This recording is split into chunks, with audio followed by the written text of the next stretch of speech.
Hello, my dear audience. Assalamu alaikum. I hope everyone is doing well. A very warm welcome to my YouTube channel. Today, we are going to start a new lecture series of corporate finance topics. In this video, we will discuss about investment appraisal techniques, and specifically, we will discuss about the ARR, accounting rate of return. Firstly, you should know about what is investment appraisal.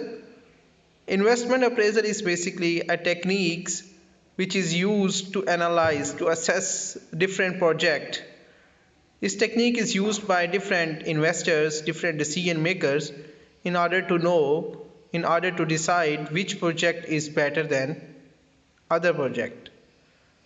So let's discuss different techniques of investment appraisal. Then we will strictly move on to know how to calculate ARR. Okay, the first technique which is used by different investors is payback period.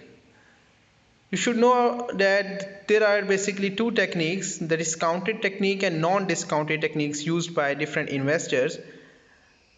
The non-discounted technique is a very old technique, but this is also usable by different investors. So let's discuss one by one the payback period. The payback period is mean basically how much time our initial investment is take for a project to repay. You can say that हम लोगों को कितनी जल्दी कितने अरसे में हम लोगों को अपनी इनिशियल इन्वेस्टमेंट वापस मिल जाएगी. So it's basically टाइम पर ये ज़्यादा इसका जो कंसंट्रेशन होती है कि हम लोगों को कितने टाइम में अपनी इनिशियल इन्वेस्टमेंट वापस मिल सकती है. देन हम लोग बात करते हैं एवरेज रेट ऑफ रिटर्न की, जो कि आज का हमारा टॉपिक है. It's means that the look at the average return for a project to see if it meets the target return. हम लोग टोटल कैश फ्लोज को देखते हैं कि जितने कैश फ्लोज आ रहे हैं उनमें से हम लोगों को कितना रिटर्न मिल रहा है और क्या वो हमारे एवरेज रिटर्न जितना हम लोग एक्सपेक्ट कर रहे हैं उतना है कि नहीं है. इसको हम लोग कैलकुलेट्स करना भी सीखेंगे अभी. देन है जो सबसे ज़्यादा और सबसे रिलायबल टेक्निक है वो है discounted cash flows and NPV technique. तो इसके थ्रू हम लोग क्या करते हैं कि हम लोग calculate the money value now of a project future cash flows. इंशाल्लाह हम लोग इसके बारे में डिस्कशन करेंगे, इस पर वीडियो बनाएंगे. आज का जो हमारा एजेंडा है हम लोग उसकी तरफ चलते हैं. हम लोगों ने आज सीखना है कि किस तरह से हम लोग ARR कैलकुलेट कर सकते हैं. So let's firstly move on to the formula of ARR. ARR is basically accounting rate of return is equal to average annual return division of investment. हम लोगों को कितना एनुअल रिटर्न एवरेजली मिल रहा है जितनी हमारी इन्वेस्टमेंट पर और इसके अगेंस्ट हम लोगों की कितनी इन्वेस्टमेंट है. अगर हम लोग उसको डिवाइड करेंगे तो हमारे पास एक रेट निकल आएगा जिस रेट को हम लोग कहेंगे this rate is basically called a ARR, accounting rate of return. Okay ji, let's take an example to understand this whole concept. A hotel is planning to invest in an extension which would add 10 new bedrooms. Okay जी, 10 एक hotel है जो कि अपनी extension करना चाह रहा है, उसमें कुछ बेडरूम्स का इजाफा करना चाह रहा है, कुछ फिटनेस फैसिलिटी प्रोवाइड करना चाह रहे हैं. The cost of investment is 2 million. यही हमारा ज़्यादा कंसर्न है कि इस सारे प्रोजेक्ट पर हमारी कॉस्ट लगेगी 2 million rupees. And it is expected that the project will generate the following net cash flows in the first 4 years. और इस इन्वेस्टमेंट के अगेंस्ट कितने कैश फ्लोज आएंगे ये हमारे पास गिवन है. ईयर 0 बेसिकली इस 2 मिलियन रुपीज़ की हमारी इन्वेस्टमेंट है. और इसके बाद हमारा फर्स्ट ईयर में 5 लाख का इनफ्लो आएगा, सेकंड ईयर में 7,50,000 का, थर्ड ईयर में 1 मिलियन का, फोर्थ ईयर में $1 मिलियन का इनफ्लो आएगा.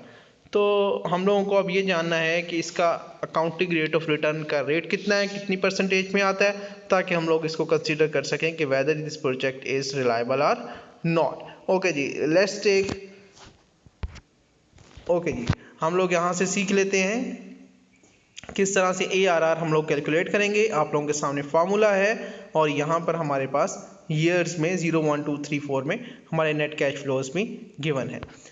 ओके जी, हम लोग इसको 3 स्टेप्स में करेंगे. In a first step we should know about the total return. तो टोटल रिटर्न किस तरह से कैलकुलेट करेंगे? एवरेज एनुअल रिटर्न हम लोगों ने अब कैलकुलेट करना है। एवरेज से पहले हम लोगों को जस्ट कंसंट्रेट करना है अपने रिटर्न पर। रिटर्न कैलकुलेट करना बहुत आसान और सिंपल है।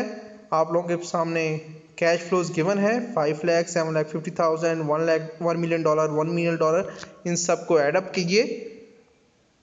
एडअप करेंगे तो ये बन जाएगा $32,50,000। इसमें से हम लोग सिंपली लेस कितना कर देंगे? जो हमारी कॉस्ट ऑफ इन्वेस्टमेंट है, जो कि है 2 मिलियन रुपीज़।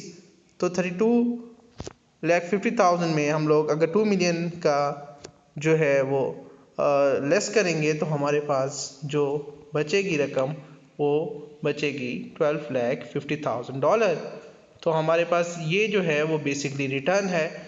जैसे कि आपको पता है कि रिटर्न किस तरह से निकलता है, हम लोगों की एक्चुअल जितनी कॉस्ट होती है, जितनी एक्चुअल सेल होती है, उसमें से हम लोग जब कॉस्ट को लेस कर देते हैं तो हमारे पास एक्चुअल रिटर्न जो है वो आ जाता है। तो ये हमारे पास रिटर्न आ गया। अब सेकंड स्टेज में हम लोग क्या करने जा रहे हैं? सेकंड स्टेप में हम लोग एवरेज एनुअल रिटर्न कैलकुलेट करने जा रहे हैं। जो किस तरह कैलकुलेट होगा? एवरेज जब भी हम लोग कैलकुलेट करते हैं तो हम लोग डिवाइड कर देते हैं जितने भी नंबर ऑफ़ ईयर्स होते हैं। तो यहाँ पर बहुत सिंपल है, 4 साल हैं तो सिंपली हम लोग इसको डिवाइड कर देंगे अब 4 ईयर पे। तो हमारे पास सिंपल जो आंसर आ जाएगा $3,21,500 पर ईयर। तो $3,21,500 पर year is our average annual return. अब हम लोगों को इसको सिंपली क्या करना है? थर्ड स्टेप में जाना है। हमें पता है इन्वेस्टमेंट हमारी कितनी है, हम लोग 2 मिलियन की इन्वेस्टमेंट कर रहे हैं और एवरेज एनुअल रिटर्न हम लोगों ने यहाँ से कैलकुलेट कर लिया, ठीक है, जो कि हमारा आया 3,21,500। तो हम लोगों ने इसको क्या किया? डिवीजन कर दी इसकी। एवरेज एनुअल रिटर्न को डिवाइड किया इन्वेस्टमेंट पर, मल्टीप्लाई किया 100। मल्टीप्लाई इसलिए किया कि हम लोग परसेंटेज में लेना चाह रहे हैं रेट। तो हमारे पास आ गया 15.63। तो this is our average rate of return, average या अकाउंटिंग रेट ऑफ रिटर्न। इसी को हम लोग जो है वो कंसीडर आउट करते हैं और इसी की बेस पर हम लोग डिसीजन मेकिंग करते हैं।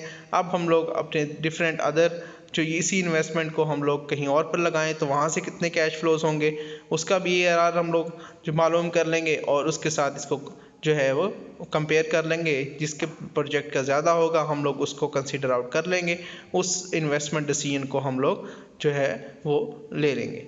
तो this is all about the average rate of return, average annual rate of return.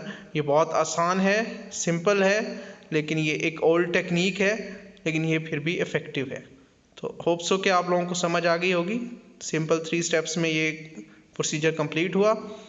आप लोगों को अगर कोई इशू है इससे रेलेवेंट तो आप लोग कमेंट सेक्शन में मुझसे पूछ सकते हैं। Thank you so much. इंशाल्लाह नई वीडियो के साथ आप लोगों के लिए डिस्काउंटेड टेक्निक्स जो हैं आप लोगों को सिखाएंगे। तब तक के लिए स्टे ट्यून। अल्लाह हाफिज़।